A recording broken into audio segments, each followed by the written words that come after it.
ನೆಚ್ಚಿನ ವಿದ್ಯಾರ್ಥಿಗಳೇ, ವಿದ್ಯಾಭಿಕ್ಷು ನಿಮಗಾಗಿ ತಂದಿದೆ ಈ ವರ್ಷ SSLC ಚಾಲೆಂಜ್ ಡೈಲಿ ಡೋಸ್ ರೂಪದಲ್ಲಿ. ಪ್ರತಿದಿನದ ಪಾಠವನ್ನು ಅವತ್ತೇ ನೀವು ಅಭ್ಯಾಸ ಮಾಡಲು ಹಾಗೂ ಜೊತೆಗೆ SSLC ಪರೀಕ್ಷೆಗೆ ನೀವು ತಯಾರಾಗಲು ಇದೊಂದು ಸುವರ್ಣಾವಕಾಶ. ಉಭಯಧರ್ಮಿ ಆಕ್ಸೈಡ್ ಎಂದರೇನು? ಈ ಪ್ರಶ್ನೆಯನ್ನು ಸೆಪ್ಟೆಂಬರ್ 2020 ಪರೀಕ್ಷೆಗೆ ಕೇಳಲಾಗಿದೆ. ಇದಕ್ಕೆ ಉತ್ತರ ಆಮ್ಲೀಯ ಹಾಗೂ ಪ್ರತ್ಯಾಮ್ಲೀಯ ಗುಣಗಳನ್ನು ಪ್ರದರ್ಶಿಸುವ ಆಕ್ಸೈಡ್ಗಳನ್ನು ಉಭಯಧರ್ಮಿ ಆಕ್ಸೈಡ್ಗಳು ಅಂತ ಕರೀತಾರೆ.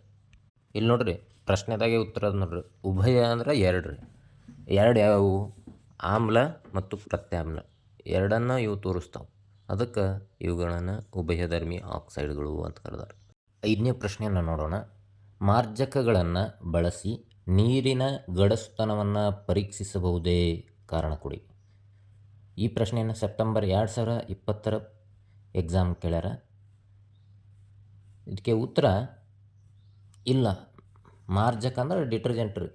ನಾವು ರಿನ್ ಸಾಬನ್ ಅಂತ ಕರಿತೀವಲ್ಲ ರೀ, ಅದು.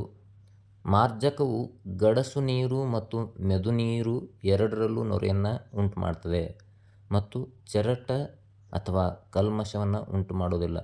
ಆದರೆ ಸಾಬೂನಾದ್ರೆ ನಾವು ಸ್ನಾನಕ್ಕೆ ಬಳಸ್ತೀವಲ್ಲ, ಮೈಗೆ ಹಚ್ಕೊಳ್ಳೋ ಸೋಪ್ ಅಂತೀವಿ, ಅದನ್ನು ನಾವು ಗಡಸು ನೀರದಲ್ಲಿ ಪರೀಕ್ಷೆ ಮಾಡಿದಾಗ ಚೆರಟ ಉಂಟು ಮಾಡ್ತದೆ ರೀ. ಆದರೆ ಡಿಟರ್ಜೆಂಟ್, ಬಟ್ಟೆ ಒಗೆಯೋ ಸೋಪು, ಅದು ಚೆರಟ ಉಂಟು ಮಾಡೋದಿಲ್ಲ. ಈಗ 6ನೇ ಪ್ರಶ್ನೆ. ವಸ್ತುಗಳ ಆಮ್ಲೀಯ ಮತ್ತು ಪ್ರತ್ಯಾಮ್ಲೀಯ ಸ್ವಭಾವಗಳಿಗೆ ಕಾರಣವಾದ ಅಯಾನುಗಳನ್ನು ಹೆಸರಿಸಿ. ಜೂನ್ 2023 ಪರೀಕ್ಷೆಗೆ ಈ ಪ್ರಶ್ನೆಯನ್ನು ಕೇಳಿದ್ದಾರೆ. ಇದಕ್ಕೆ ಉತ್ತರ H+H3O+, ಹೈಡ್ರೋಜನ್ ಮತ್ತು ಹೈಡ್ರೋನಿಯಂ ಅಯಾನುಗಳು ಇವು ಆಮ್ಲೀಯತೆಗೆ ಕಾರಣವಾದ ಅಯಾನುಗಳಾಗಿವೆ. ಇನ್ನು ಪ್ರತ್ಯಾಮ್ಲೀಯತೆಗೆ ಕಾರಣವಾದ ಅಯಾನುಗಳು ಹೈಡ್ರಾಕ್ಸಿಲ್ ಅಯಾನುಗಳು ಅಥವಾ ಹೈಡ್ರಾಕ್ಸೈಡ್ ಅಯಾನುಗಳಾಗಿವೆ.